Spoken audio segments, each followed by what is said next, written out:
이스라엘의 역사를 굳이 구분해 보자면 이제 출애굽기를 읽어보면서 시작해 봅시다. 이스라엘 백성들이 모세를 따라 출애굽해서 광야 40년을 경험하게 됩니다. 광야 시대라고 말하죠. 광야 시대. 그 광야 시대가 끝나면 이제 그토록 원했던 하나님이 예비하신 땅 가나안에 들어오게 됩니다. 그 가나안에서 정복 전쟁을 5년 동안 합니다. 물론 그 이후에도 다 정복하지 못한 땅을 계속적으로 이제 정복하게 되지만 기본적으로 5년 정도 정복을 한 다음에 이제 그 가나안 땅에 정착하는 정착 시기가 있습니다. 제비 뽑기를 해서 땅을 분배하고 각 지파별로 나누어 주는 분배도 끝나고 이제 각각 지역에 정착해서 사는 정착 시대. 이 정착 시대가 끝나면서 동시에 여호수아와 앞서 믿음으로 행했던 장로들과 지도자들이 죽고 세대 교차가 일어납니다.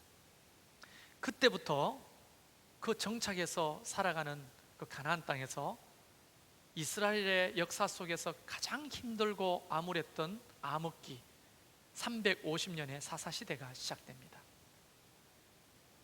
그 사사시대가 끝나면 이제 왕정시대가 옵니다. 사울이 첫 번째 왕이고 두 번째 왕이 다윗이고 세 번째 왕이 솔로몬이고 이렇게 이제 왕정 정치가 시작됩니다. 다윗과 솔로몬 시대에 가장 태평성대를 누리게 되죠. 그 이후에 북과 남이 분열되고 북이스라엘, 남유다 분열 왕국 시대가 시작됩니다. 그 분열 왕국 시대가 끝나면서 북이스라엘은 아수르에 망하고 남유다는 바벨론에 망하면서 이제 나라가 잃어버리는 포로 시기가 시작되는 거예요. 이제 포로 시기가 70년을 이어지는데 그걸 끝나고 이제 돌아오면서 다시 백성들이 돌아오는 포로 후기 시대가 시작됩니다. 그러면서 이스라엘 백성들의 시기가 쭉 이어오는 거예요. 성경의 이야기는 바로 그런 이야기들이 그 역사에 맞춰서 이게 스토리가 계속 진행되는 겁니다. 근데 우리가 읽었던 이 본문은 이제 가나안 땅에 정착하는 시점과 이 사사시대가 시작되는 이 경계선에 있는 겁니다. 경계선. 우리가 읽었던 이 본문이. 근데 이 경계선에 서 있는 이스라엘의 상황이 우리에게는 굉장히 중요한 메시지가 있습니다. 오늘 이 메시지가 저와 여러분에게 주시는 하나님의 말씀으로 들리기를 주의 이름으로 축원합니다. 시작을 해보면 거슬러 올라가서 이제 광야 시대 때 하나님께서 모세를 만납니다. 그리고 모세에게 이렇게 말하죠. 너희가 조금 있으면 내가 예비한 젖과 꿀이 흐르는 그 가나안 땅으로 들어가게 될 거야. 그런데 그곳은 7개의 족속이 문명을 이루고 사는 곳이야. 여러분 7개 족속 제가 한번 불러드릴게요. 아모리 족속, 가나안 족속, 헷 족속, 브리스 족속, 히위 족속, 여부스 족속, 마지막으로 기르가스 족속. 이 7개 족속들이 그 땅을 군데군데 이렇게 분배해서 살아가는 거예요. 그들은 이미 철기 문명을 가지고 있었고요, 농경사회와 목축을 하는 그런 나름대로는 광야 시대하고는 비교할 수 없는 그런 젖과 꿀이 흐르는 땅입니다. 그걸 설명하면서 하나님이 모세에게 이렇게 말합니다. 출애굽기 23장에 31절에 내가 내 경계를 홍해에서부터 블레셋 바다에까지 광야에서부터 강까지 정하고 그 땅의 주민을 내 손에 넘기리니 내가 그들을 내 앞에서 쫓아내라. 모세에게 이제 주신 겁니다. 가나안 땅 들어가기 전에. 그리고 출애굽기 34장 동일한 말씀을 하시면서 거기는 다 진멸하고 쫓아내라 이렇게 말합니다. 그리고 신명기에 와서, 이제 신명기는 모세가 죽기 전에 모세의 어떤 마지막 설교를 모아둔 책이라고 보면 되거든요.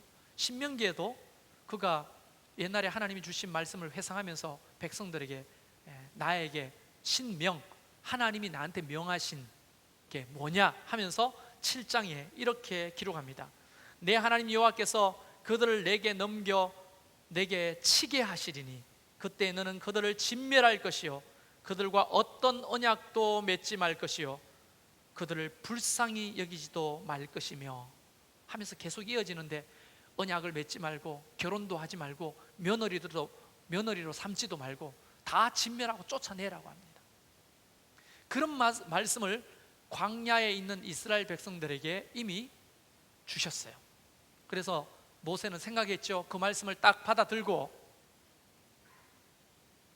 그를 따르는 여호수아와 갈렙과 장로들에게 이 말씀을 알려줍니다. 그리고 백성들에게 알려줍니다.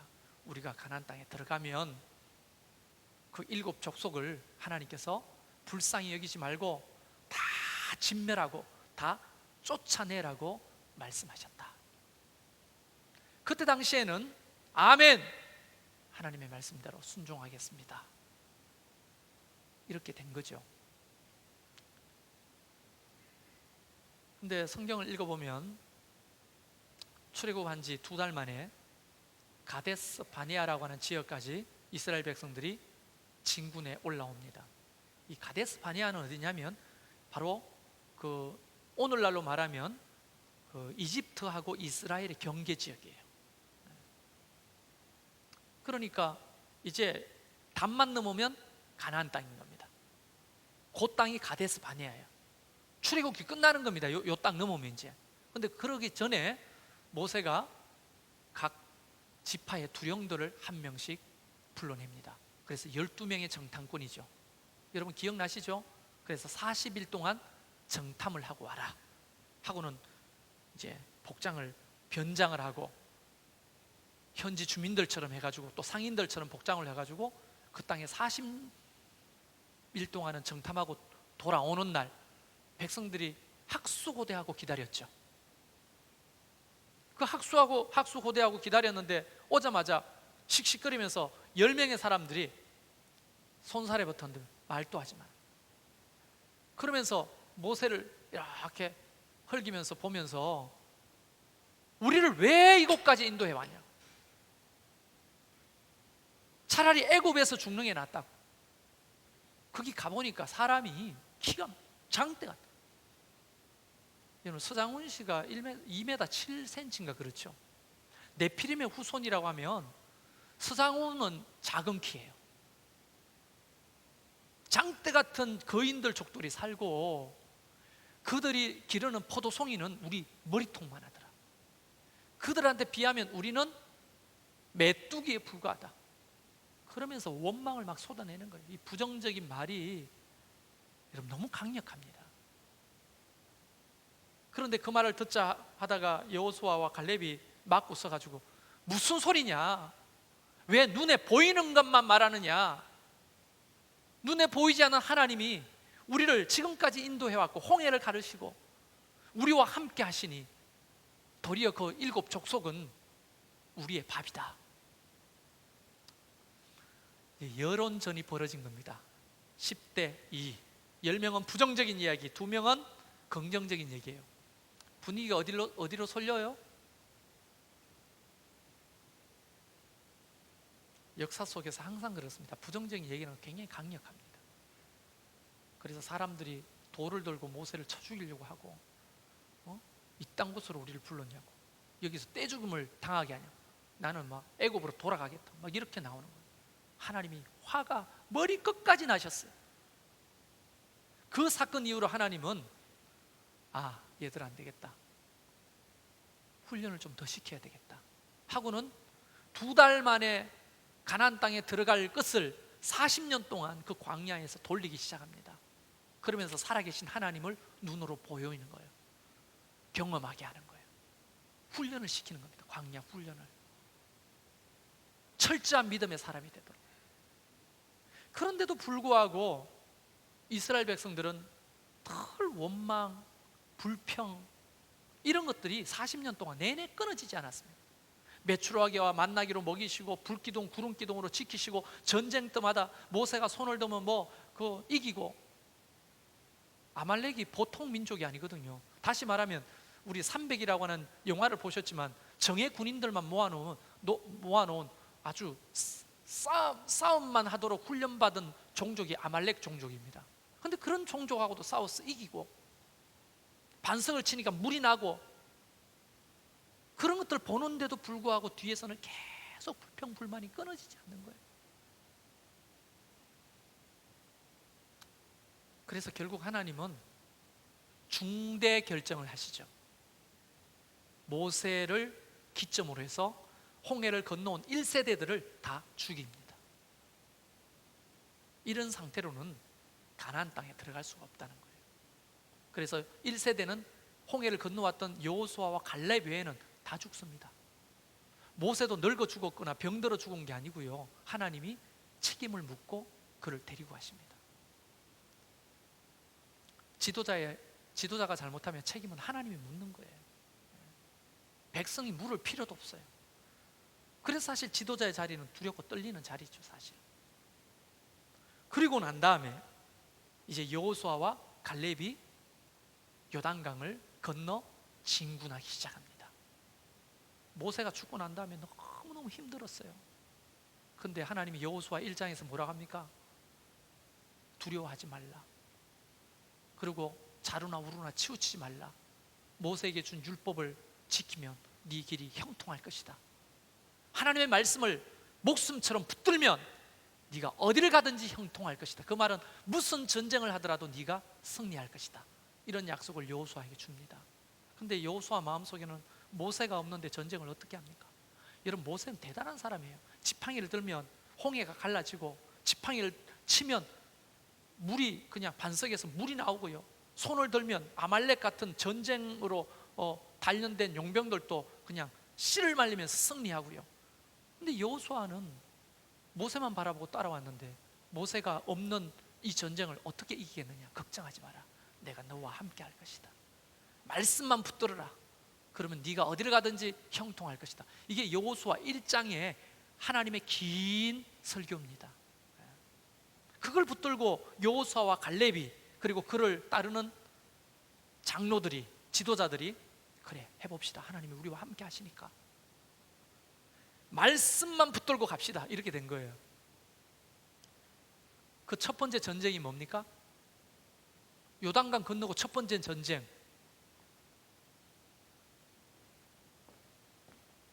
이거 뭐 하는 겁니까 지금? 예, 제가 꼭 설교하듯 이것까지 해. 여리고를 도는 거죠. 하루에 한 바퀴씩. 칼을 사용한 게 아니에요. 창을 사용한 게 아닙니다. 오직 하나님의 말씀에 순종하는 거예요. 말도 안 되는 말이잖아요.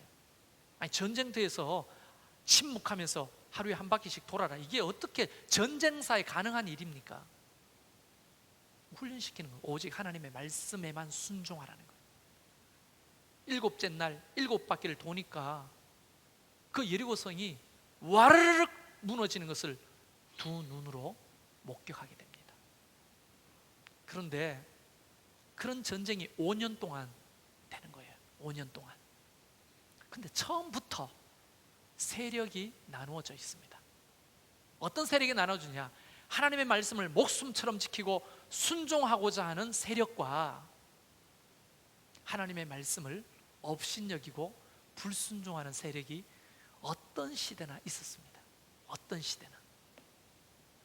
그 첫 번째 대표적인 인물이 뭡니까? 첫 번째 전쟁부터 그런 사람들이 등장하기 시작합니다.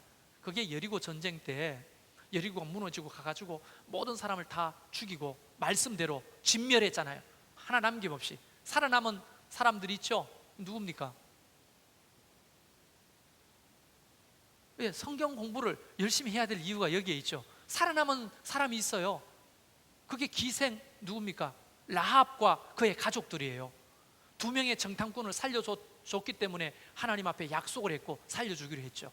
그래서 그 라합의 가족 외에는 전부 다 진멸하고 죽였습니다. 그리고 그 여리고 성에 있는 모든 물건들을 다 이제 전리품으로 가지고 나오는데 하나님의 말씀에 순종하지 않는 사람이 있었으니 그 첫 번째 등장하는 인물이 아간입니다. 아간. 기억납니까? 하나님께서 그 모든 것들은 하나님의 것이라고 했는데 그 첫 번째 전쟁에서 우리가 노략질한 그 승리의 전리품으로 가져온 것은 다 하나님 것인데, 야, 이 많은 것들 하나님 것, 이거 다 하나님 먹는 거야? 아니야, 여호수아가 먹을 거야. 아마 갈렙하고 장로들하고 나눠 먹을 걸. 우리가 좀 숨기자 하고는 그 얼마를 숨긴 겁니다, 아간이. 그런데 하나님이 진노하셨잖아요. 지금까지는 말씀대로 잘 순종해 왔는데 이제 말씀대로 순종하지 않은 세력들이 등장하게 됩니다. 그 대표적인 인물이 아간이에요. 여러분, 제가 여러분에게 물어보겠습니다. 아간이 하나님이 그것을 도둑질해 가지고 죽임을 당합니다. 전부 다 돌로 쳐 가지고 아간이 죽어요. 그 아간이 죽은 그 시체 위에 던진 돌이 사여가 무덤이 됩니다. 그런 어떤 하나님의 그 사건을 통해서 철저하게 또 말합니다. 야, 이 전쟁은 내 시키는 대로 해라. 진멸하고 다 쫓아내야 된다. 그렇지 않으면 이렇게 죽임을 당한다. 첫 번째 전쟁부터 하나님이 그거를 아간 사건을 통해 경고하시는 거예요. 근데 여러분에게 물어보겠습니다. 혹시 아간밖에 없었겠어요? 그 600만 명 중에 딱 아간 한 사람만 그런 마음을 가졌겠습니까? 들키지 않은, 그러니까 속마음을 들키지 않은 그런 아간과 같이 불순종하려고 하는 세력들이 있었겠습니까? 없었겠습니까? 아니, 생각해 보세요. 어떻게 600만 명 중에 한 명만 그런 생각을 하겠어요? 그래서 결국은 이스라엘 백성들을 보면 하나님의 말씀을 목숨처럼 순종하는 세력과 자기의 정의감, 자기의 상식, 자기의 생각으로 하나님의 말씀을 가소롭게 여기는 불순종한 세력이 언제나 공존했다는 거예요. 그 공동체 안에는.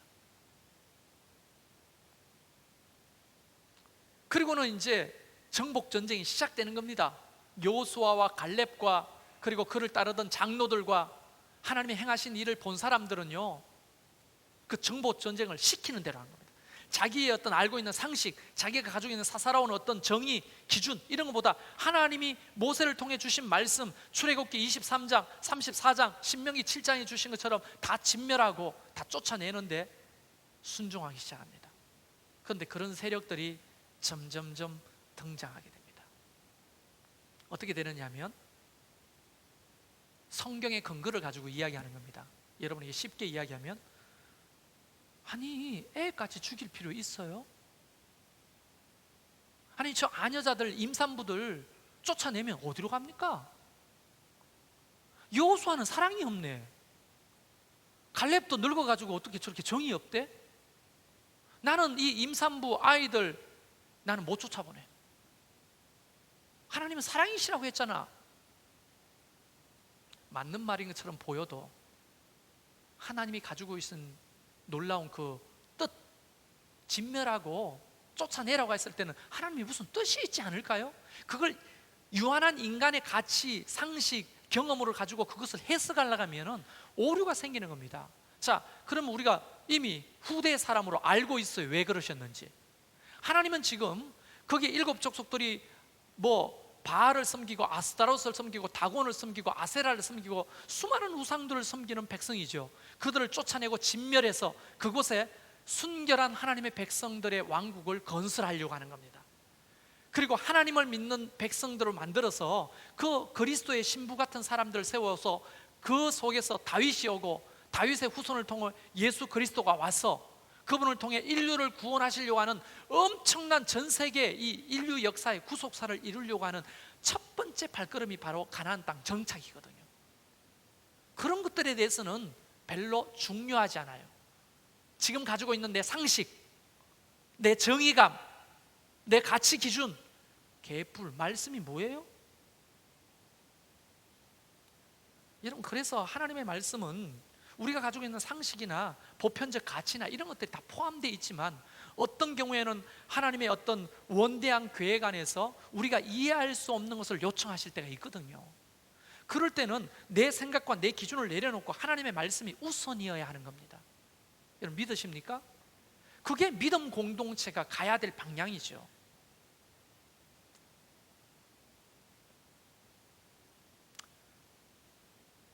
그런데 많은 사람들이 그런 것들을 하나님의 말씀에 대치되는 생각과 말을 하기 시작합니다.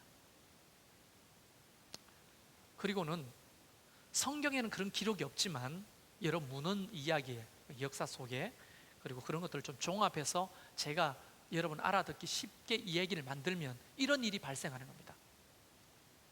와, 저 아가씨 진짜 이쁘다. 와, 진짜 이쁘다. 여러분 지금 그 전쟁에 참여하는 사람들의 나이가 어느 정도인지 아십니까? 제일 나이 많은 사람 여호수아 갈렙 빼고 몇 살입니까? 예? 40살이에요. 제일 나이 많은 사람이. 왜냐하면 1세대들은 다 죽고 광야에서 태어난 사람들 2세대, 3세대니까 나이가 가장 많은 사람은 40살이에요. 여호수아 갈렙 빼놓고는. 그러니까 평균 연령이 우리 교회에 비슷할 거예요. 젊은 사람들이 있으면요 분위기가 화기하고 또 활발하고 또 열정이 있고 너무 좋은데 하나님의 말씀보다 우리의 이 이성이 너무 앞설 때가 있는 거죠 사실. 그러니까 그 사람들이 어떻게 하냐면 야 이걸 왜 쫓아내야 돼? 왜냐하면 그동안에 자기 어머니를 봤잖아요 광야에서. 그리고 광야에서 장가든 사람도 있잖아요. 근데 광야 40년 동안은 씻을 물도 없고 마실 물도 제대로 없었는데 씻을 물이 어디 있어요? 한벌 단벌로 살았습니다. 여자들도. 화장이 어디 있습니까?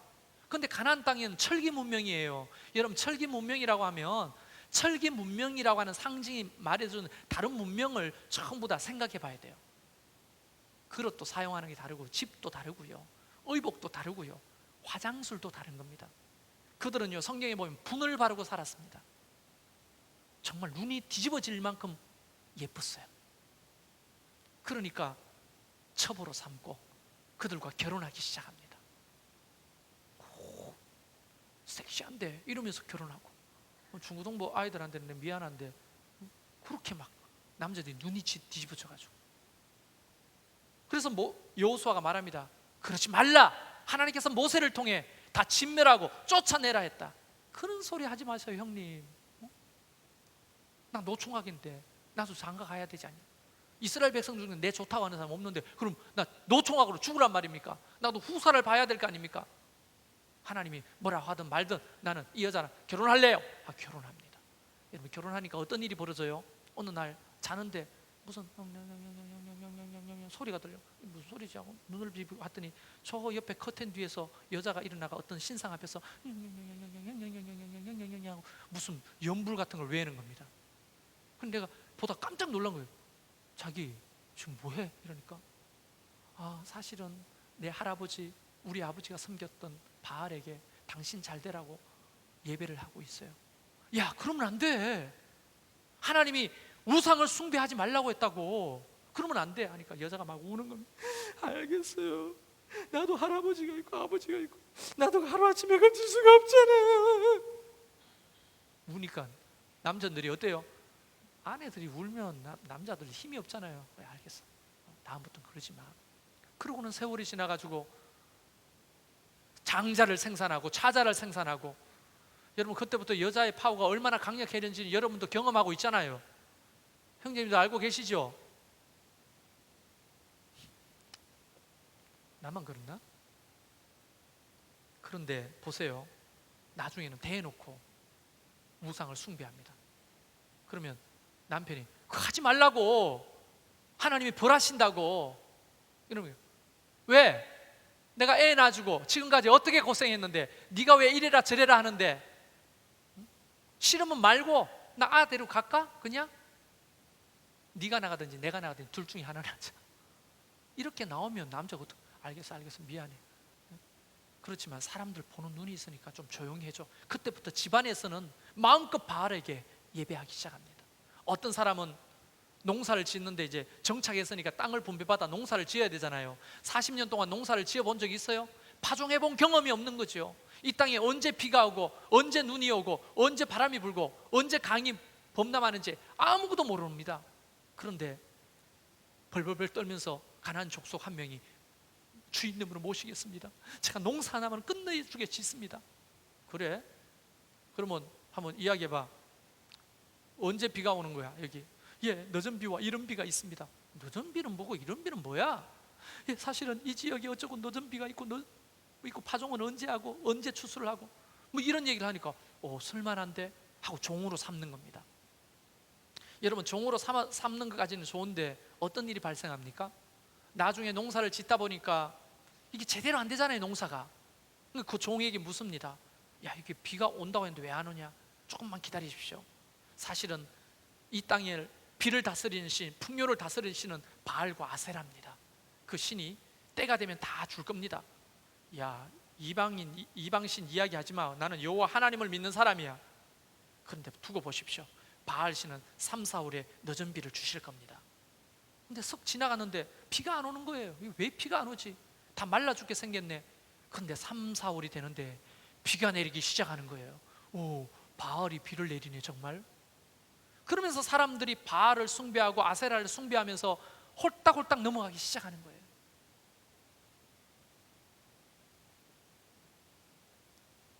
여러분, 성경에 있는 얘기입니다. 제가 여러분 재미를 좋으라고 얘기하는데요, 모세를 통해 하나님께서 진멸하고 쫓아내라 했을 때는 그만한 이유가 있는 거거든요. 근데 여호수아가 살아있을 때 그 장로들과 믿음의 사람들은 죽자사자 그 말씀을 붙들었어요. 그래서 여호수아 보면, 후반기에 보면 여호수아가 갑자기 뚜껑이 열립니다. 그리고 사람들 모아놓고 나와 우리 집은 여호와를 섬길 테니까 너희는 바알을 섬기든지 여호와를 섬기든지 택하라, 막 이렇게 소리를 치는 장면이 나옵니다. 많은 사람들이 바알을 숭배하고 그것을 쫓아가기 시작하는 거예요. 결국 어떻게 되는 줄 아세요? 오늘 우리가 읽었던 이 본문의 말씀이 점점점 등장하기 시작하는 거예요. 그래서 두 패로 나눕니다. 하나님의 원대한 계획을 믿음으로 바라보고 말씀을 목숨처럼 지키려고 했던 여호수아와 그 믿음의 세력과, 그리고 지금 당장 눈앞에 보이는 이익과 자기의 사사로운 정 때문에 진멸시키지 못하고 쫓아내지 않는 세력들이 생기게 되는 거예요. 어느 날 길고알과 복임에 여호와 하나님이 나타납니다. 그때부터 오늘 2장 1절이 시작되는 거예요.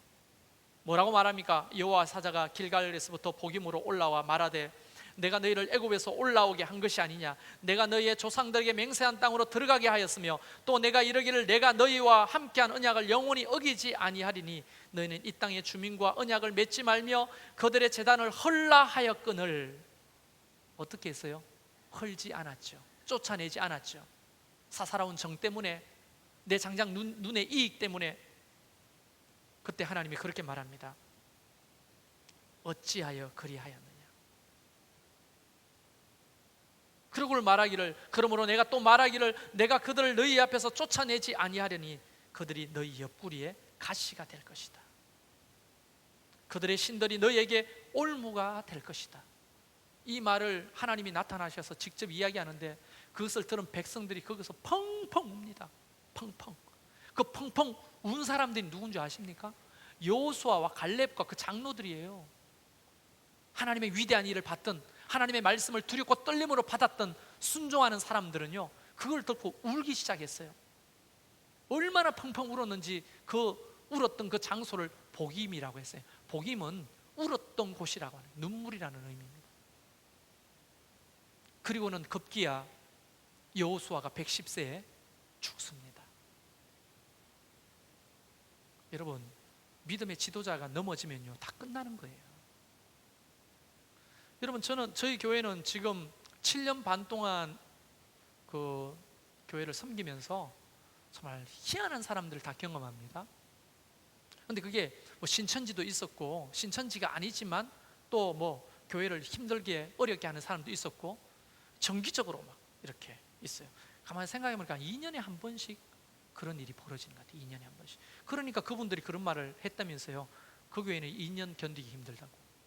쟤 때문에 견디기 힘든 게 아니고 그런 사람 때문에 견디기 힘든 거예요. 2년에 한 번씩 올림픽도 아니고 맨날 와가지고 혼잡을 하는데, 그 이야기가 그거예요. 대부분 공격이 누구한테 집중되느냐면 영적 지도자를 세움받은 저한테 집중됩니다. 다른 게 아니에요. 뭐 이학선 집사님이 어떻니, 한만석 집사님이 어떻니, 이런 얘기를 저는 들어본 적이 없어요. 다 목사가 어떻니, 교회가 어떻니. 여러분, 지도자가 넘어지면 끝나는 겁니다. 이스라엘의 영적 지도자였던 여호수아가 결국은 죽습니다. 그때부터 역사가 기울어지기 시작합니다. 그리고 누가 죽어요? 그들과 믿음을 같이 했던 장로들이 죽습니다. 오늘 본문 말씀에 보면 여호와께서 행하신 모든 큰 일을 본 자들이 사는 날 동안에는 여호와를 섬겼지만 그들이 죽고 난 다음에 10절에 다른 세대는 여호와를 알지 못하였고, 그런 믿음의 지도자들이 다 넘어지고 죽고 나니까 이스라엘 백성들이 어떻게 됩니까? 여호와의 목전에 악을 행하고 바알을 섬기고, 결국은 어떻게 됩니까? 하나님이 진노하사 14절 15절에 보면 노략을 당하게 하시고 대적의 손에 떨어지게 하시고 넘어가게 하시고 재앙을 내리시고 괴로움이 심하였다고 그렇게 말하는 거예요. 여러분, 신앙생활 한다고 하는 것은요, 우리의 정의감을 표현하는 것이 아닙니다. 교회는요, 우리가 가지고 있는 상식과 우리가 가지고 있는 경험을 가지고 교회를 통치하고 다스릴 수가 없습니다. 교회의 헌법은 하나님의 말씀입니다. 믿으십니까? 목사 또한 목사의 가치나 목사의 가지고 있는 경험과 목사의 어떤 지식으로 교회를 섬기려 해서는 안 될 겁니다. 우리 모두가 하나님의 말씀 앞에 있어야 하는 거죠. 말씀이 우리가 이해되지 않아도 순종해야 될 일이 있으면 목숨을 걸고 순종하는 것이 믿음의 공동체고, 만약 하나님의 말씀이 정말로 우리에게 부담되고 힘들어도 내가 순종해야 될 거라면 믿음을 가지고 순종해야 되는 것이 믿음의 공동체이지요. 여러분, 우리는 몰라요 지금 당장.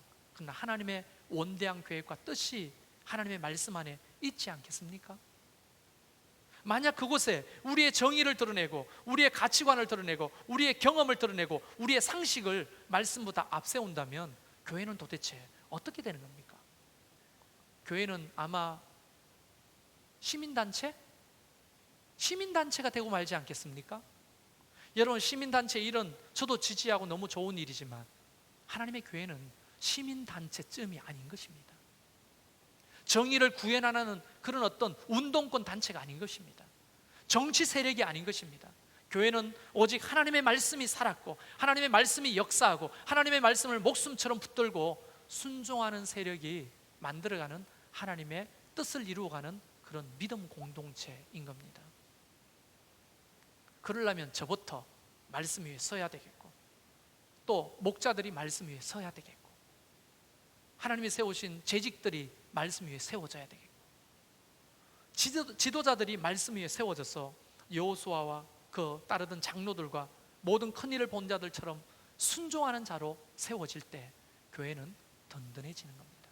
만약 여기서 제가 무너지기 시작하고 목자들이 무너지기 시작하면 우리 교회는 사교단체 또는 뭐 시민단체 또는 뭐 운동권 정치 세력으로 전락하고 말 겁니다. 하나님의 교회는 하나님이 통치하십니다. 하나님의 말씀을 통해 저와 여러분이 분별하기를 바랍니다. 오늘 이 시대처럼 우리가 순종할 것이냐 불순종할 것이냐는 우리의 선택입니다. 여호수아가 말했듯이. 그러나 저는 오늘 다시 한 번 더 여러분과 하나님 앞에 다짐하기를 원합니다. 하나님, 말씀을 수호하겠습니다. 말씀이 아니라 하면 끝까지 아닌 거고, 말씀이 맞다 하면 목에 칼이더라도 그것이 맞는 것입니다. 어떤 우리가 뭐 피해가 있고 어려움이 있다 할지라도 이 말씀이 통치하는 교회를 세우겠습니다.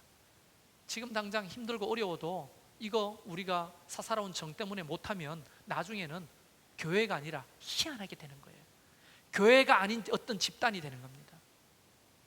우리 모두가 깨어 있기를 바랍니다. 이 사사시대가 우리 교회에 시작되지 않도록, 암울한 350년의 이 암흑이 우리 교회에 시작되지 않도록 우리가 믿음 안에 살았어. 여호수아처럼 살았어. 이 말씀을 순종하고 지키는 저와 여러분이 되기를 주의 이름으로 축원합니다. 우리 옆 사람에게 이렇게 선포합시다. 말씀을 붙드십시오. 여러분 이 시간 같이 기도하는데